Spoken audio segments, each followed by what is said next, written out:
So let's start with panel number 1. Panel 1 is dedicated to the normative role of International Geneva. Our panelists are, and please join me on stage and take a seat, Mr. Ignacio Packer. Mr. Packer is the Executive Director of Co-Initiative of Change Foundation. So please, when I call your name, just join me on stage and take a seat. Yeah, first one is perfect.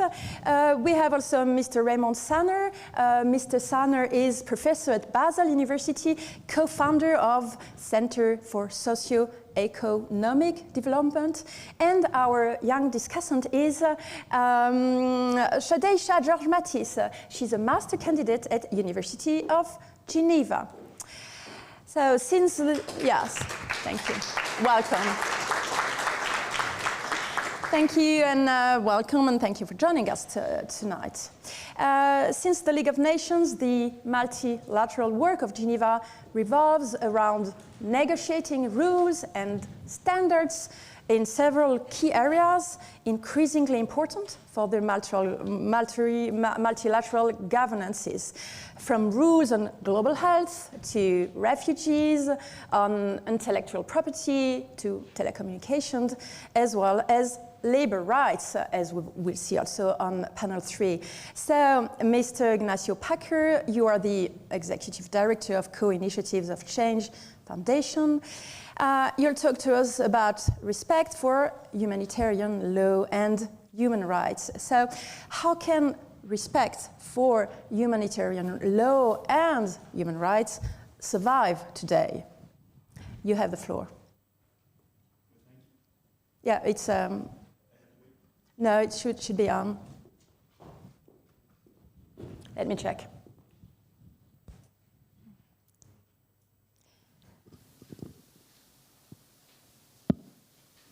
That's good. Thank you. Thank you. Yeah, so we're in the epicenter, so the kitchen, and there are a number of cooks in the kitchen, and they are coordinated, and we try not to spoil the broth. Geneva is home to a number of organizations that are dedicated to the respect of international law and human rights, and to provide humanitarian assistance. Now, it's also the place where we promote humanitarian principles, and one could look back in the last months and perhaps say, what are you all guys doing? No? The situation in the world is just deteriorating, so what is happening? And it is true that there are desperate humanitarian crises. There is humanitarian hypocrisy by many actors, double standards, no basic access for humanitarians, and these are incompatible with, of course, international humanitarian law. The killings of children in Gaza just 2 days ago, just in Rafah, is unspeakable suffering of civilians by the fighting. And this goes on despite all the efforts in Geneva, the international condemnation, and the call for the imperative of protecting the civilian population trapped in Rafah. But Geneva does keep on hammering to respect humanitarian law and human rights, and to promote humanitarian principles. Last year, the Secretary General for the UN presented a new agenda for peace. What are your views in this regard, and in the context of the Summit of the Future? Yeah. Shall we say a new peace deal is needed, and the new agenda for peace is very strong in terms of describing the situation, but does lack the energy, the drive that we need to really move considerably the needle. The new agenda for peace, which is, as a reminder, one of the 11 documents for the common agenda for the summit for the future, it's great language, but there's one fundamental thing that is not yet sufficiently developed, that we hope that for the version that we get in June, we would see a little bit more. It has a lot. It's around shared responsibility, stronger national leadership, introducing funding mechanisms for peace building, moving to more nimble and agile models. But the deeper structural, institutional, political challenges facing the UN are hardly there. I mean, we do have calls for the reform of the Security Council, calls to revitalize the General Assembly, but in terms of recommendations, there's nothing yet there that is going to be really move the needle.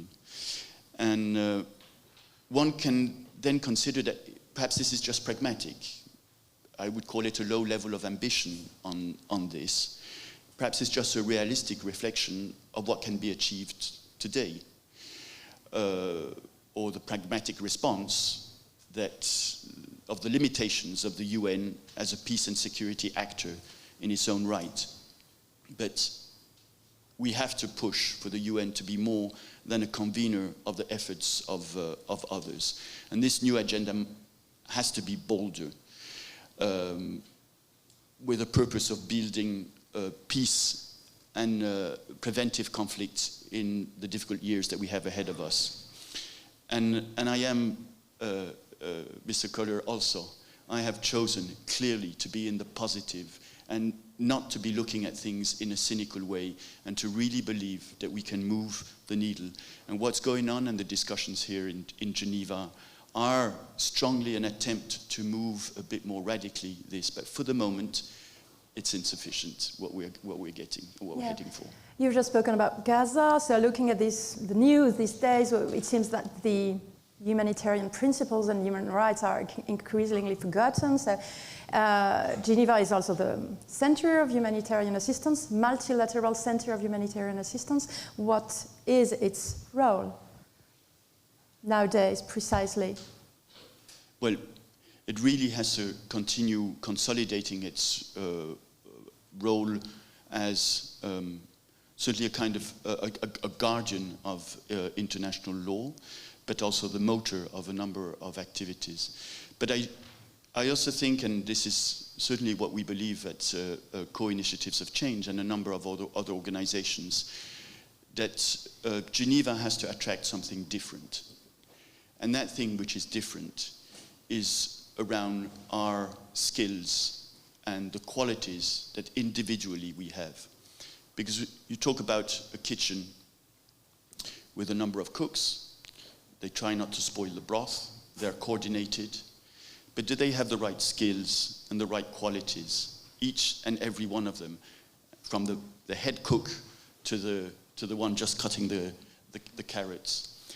And that is where we believe that, and this is in our strategy of 2030, is to bring here to Geneva the discussion around the inner development. Okay?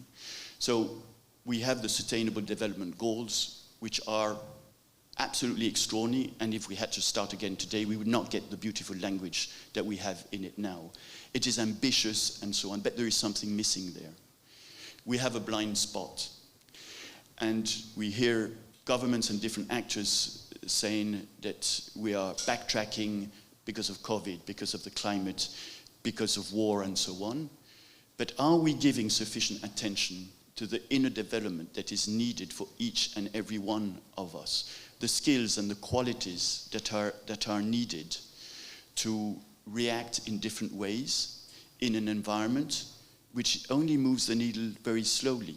So if the change doesn't come from each and every one of us, we're only going to be satisfied by moving a few degrees. And there is a sense of urgency. I don't know if you realize, I don't sit on a chair because I am all the time wanting to move things. And I hope everybody sits on the edge of the chair, because that's where we are, and we have to get really nervous about the situation. But the solution is in each one of us. It would be absolutely extraordinary if we could bring here to Geneva the discussion around inner development goals. Geneva is the place where we talk about inner development goals, and that we push them into processes in systems here in Geneva. That's certainly what the organization I work for with other partners is working on.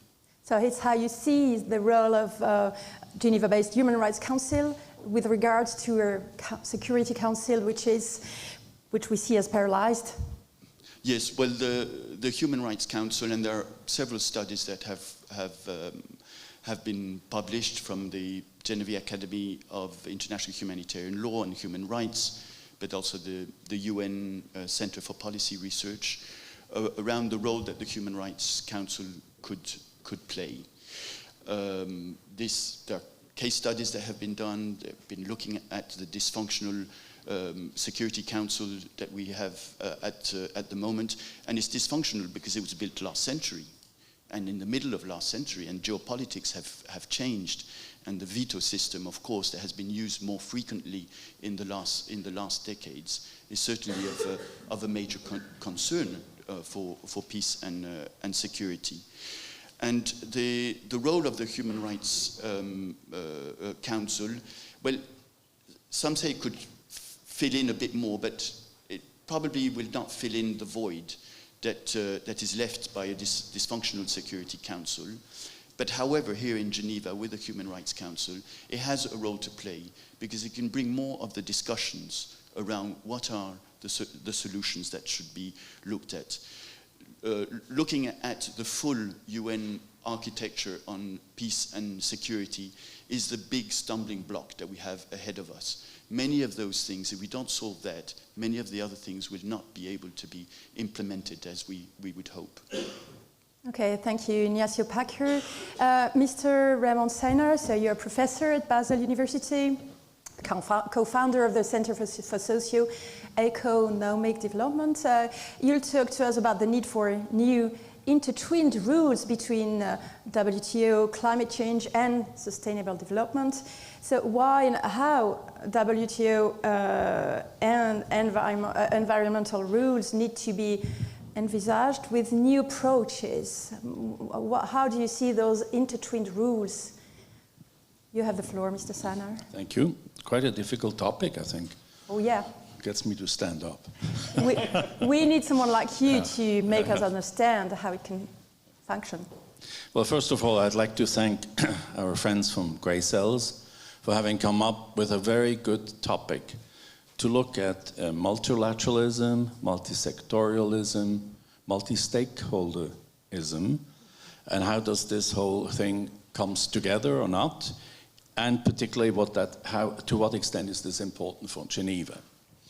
Now, yes, I'd like to look at the environment, which is as much a high risk as the wars, the unfortunate wars that have started in the countries we follow, from the Ukraine, Gaza, Sudan.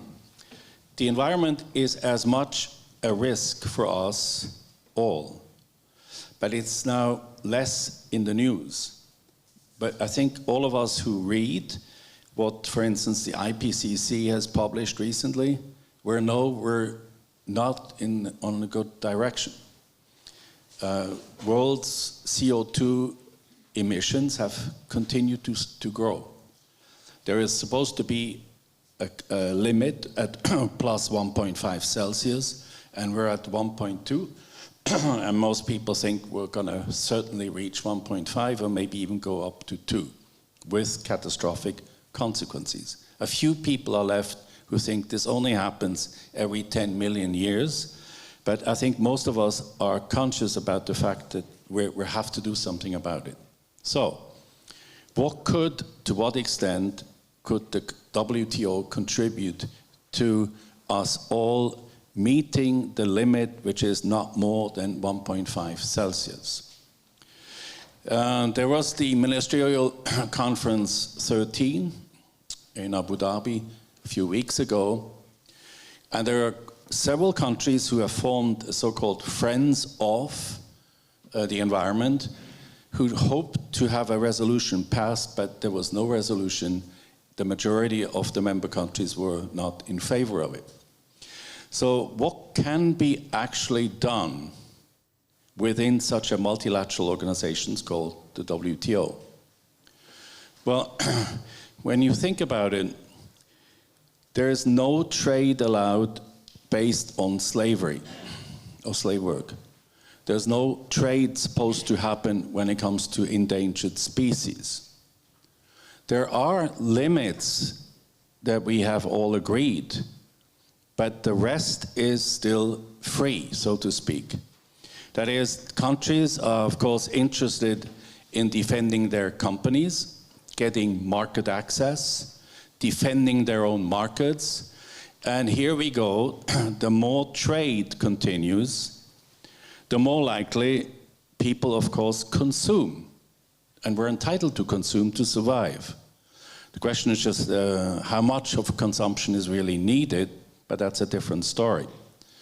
And as much as there is high demand, there will be high production. And a lot of that is done in ways that are clearly bad for the environment. How could it be structured differently?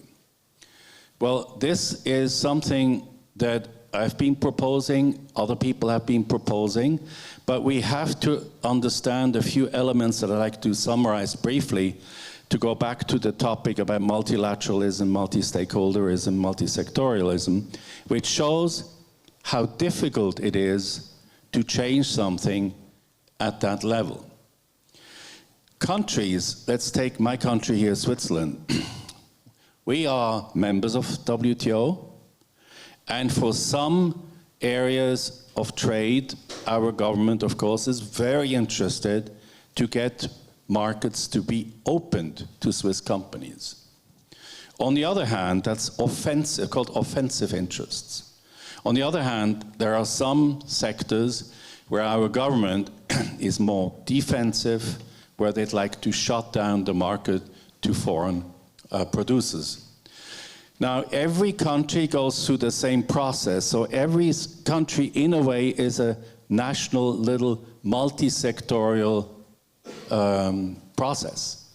The different interest groups meet, sometimes are being told what the official position is all about, and the delegate going to the WTO is there to represent the interests of the country he is representing. Well, that's the same, of course, for all the other member countries. And all of them have rights. When they became member of the WTO, the accession power process meant they agreed to certain rules. But they also have rights that they can insist on. They don't have to give them up, such as producing goods in a more environmental friendly manner, or prohibiting certain goods which are detrimental to health and detrimental to the environment. So if we were to get everybody on board, we would have to really reassess the so-called notion of sovereignty.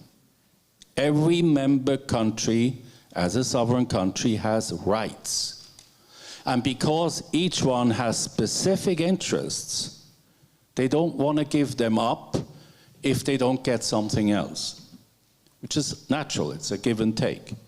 So we have to introduce a different discourse, including maybe even the word contrat social is not totally wrong, where people overall start to engage in a discussion where, for the benefit of our survival, and especially of the young generation, we should give up a bit of our sovereign rights and conclude an agreement, including with other important multilateral organizations based here in Geneva. WIPO is one, ILO is another one. All these normative international organizations represent, again, their members, that's the countries, and each country has, again, specific interests they don't want to give up. We have to bring them together like a big family, a township meeting, and for the benefit of all of us, figure out a way to have, in a larger setting, in a larger context, a new give and take, which would include giving up some of the rights to produce anything, whatever, at any kind of CO2 consequences to bring back some limitations, some modesty, and I think we still will have a great time in terms of our own lifestyles, but it doesn't make sense anymore to continue as we are producing and consuming. So I'm looking forward to, hopefully, a meeting of similar minds, and all the multilateral environmental agreements, we have 28 of them, the WIPOs, ILOs, WTO, come together with their member countries, a bit cajoled and guided and motivated by their societies, to come up with a reasonable agreement to stop the environmental warming. That's what I would like to, in a nutshell, summarize. Yeah, thank you very much, Mr. Sanner. We can applaud him. And I now give the floor to our first young discussant, Mrs. Shadesha George-Matisse. She's a master candidate at University of Geneva for questions or for a brief comment of what you've just heard. Good afternoon, everyone. I am particularly pleased to be here, and I feel honored to represent the University of Geneva, as well as my master's program, the Master's in European and International Governance. But I am also pleased to be here as a citizen from a small island developing state called St. Vincent and the Grenadines, located in the Caribbean. And just one fun fact about my country, since we are speaking about International Geneva and multilateralism, St. Vincent and the Grenadines to date has been, or is, the smallest country ever to be elected to the United Nations Security Council, having been elected in 2019. Now, with regard to the topic at hand, the normative role of International Geneva, and particularly international humanitarian law and human rights and its survival today, as well as climate change and sustainable development, there is a lot to be said from the perspective of the youth. And I believe I speak for many youths when I say that there is a sense or a great deal of anxiety that surrounds us with regard to the direction and the way in which the world is moving forward. We don't have all of the solutions, we don't have all of the answers, but we believe that we have a part to play in coming together with the technocrats, with the practitioners, and with those who have been charged in international institutions and in positions of power to make a difference and to really incite the change that is necessary. And when we speak particularly about human rights and humanitarian law, today we are witnessing cases where there are military operations that have resulted in mass cases of citizen abuse and deaths. And the situation becomes further complicated and aggravated. And I think we could all agree, especially when there are powerful states that support, and they do this financially, support the life of these operations. And for us as young people, this is a very vexing problem because there are so many other new wars that are happening internationally that require greater focus.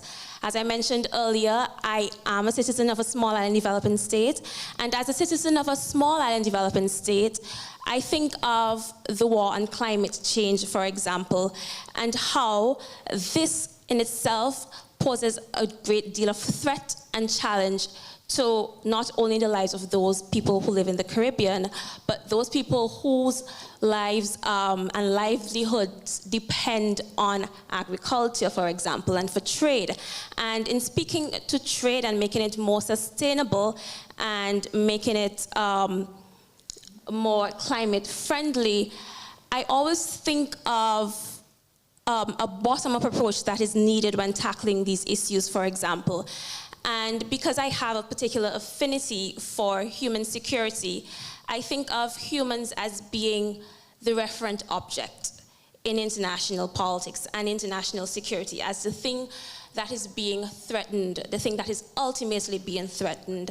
And if we think of what is happening in the world in terms of a human context, then I think it would make the job easier because it touches the vital core of all of our lives. It touches human elements. And so for us to have a sense of humanity so that we could all live in a better world, I think right now, this is what is particularly required in this international realm, where we're trying to foster international cooperation and international peace. And yesterday, for example, April 24th, we commemorated the International Day of Multilateralism and Diplomacy for Peace. And I think it is very fitting that this dialogue is taking place here today because, for example, it is important because where the SDGs are concerned, for example, we think of SDG 16 with peace, justice, and strong institutions. And the SDGs we know were fashioned by the UN, and as the Director General mentioned, it's a roadmap. And this is an organization that you also mentioned that is going to be judged along with other organizations for its impact. And that is one of the things that young people feel most pressed about. What exactly is being done to ensure that our futures are sustainable and that we have a future in this world? And so when I think of SDG 16 in particular, SDG 16 has been the cornerstones of all of the other SDGs, all of the 17 other SDGs. We think of the targets. There can be no poverty without SDG 16. There cannot be education for all without SDG 16. And so in trying to achieve SDG 16 and its targets, I believe that it is absolutely necessary for the United Nations itself to see itself as an institution, as an organization that is also a part of this quest to fostering and achieving the Sustainable Development Goals, in the sense that the UN cannot see itself as being the arbiter of what exactly is taking place. It has to become a part, it has to hold itself accountable to all of these goals and these targets that are set. And this, again, I believe is particularly important for young people because the question is always being asked, what is the UN doing? And we feel as though the UN, yes, is paralyzed, yes, it is crippled, but the question really is, does the UN really have a future? Thank you. Thank you. A very brief comment from our two panelists to answer to what Daisha George-Mattis just said, and then we'll move forward. So would you like to comment, our young discussant, maybe question? But perhaps a comment about values of conscious and love. Don't often talk about love, do we? But it should be more in our language. Conscious and love, they are integral parts of building peaceful and just societies. We refer to SDG 16 without entering into that. And actually, I make it short, but I talked about the inner development goals. They're developed in the same way as the SDGs. This and initiatives of change, co-initiatives of change, we run training sessions and we have a forum this summer where you practice this. It's not only the framework, it's how do you practice it? And this is the blind spot that we have in a lot of the work that we do. It's difficult to explain in just a few seconds, but you're welcome to have a look at what we are offering And by 2030, this has to be an integral part of Geneva. That's certainly what we are hoping to move the needle to. Thank you. Mr. Sanner, would you like to have a brief comment on our young discussant? For words? Sure. 16 is divided by 2 parts. The first part is about conflict, and the second part is about how our organizations, how our institutions are supposed to be organized. Now, when it comes to my topic here that I was discussing about environment, to change the course, which was fully going towards a bit catastrophic futures, we have to change, normatively speaking, rules. It's not enough to have just a talk about behavior. So the question is, for instance, when it comes to 2 things. One is SDGs, you mentioned, that makes sense.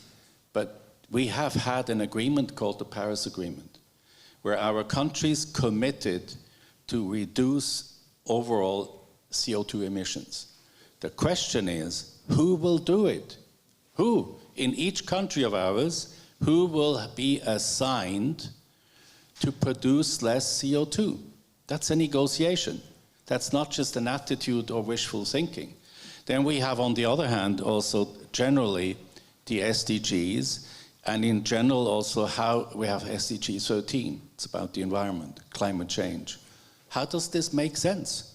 We have on one hand SDG 13, on the other hand the Paris Agreement, on the other hand, in order to improve, we have to attribute or get to a social contract where people keep to it and not just talk about it. That's my reaction. Thank you. Thank you. Thank you very much to our first panelist. Thank you.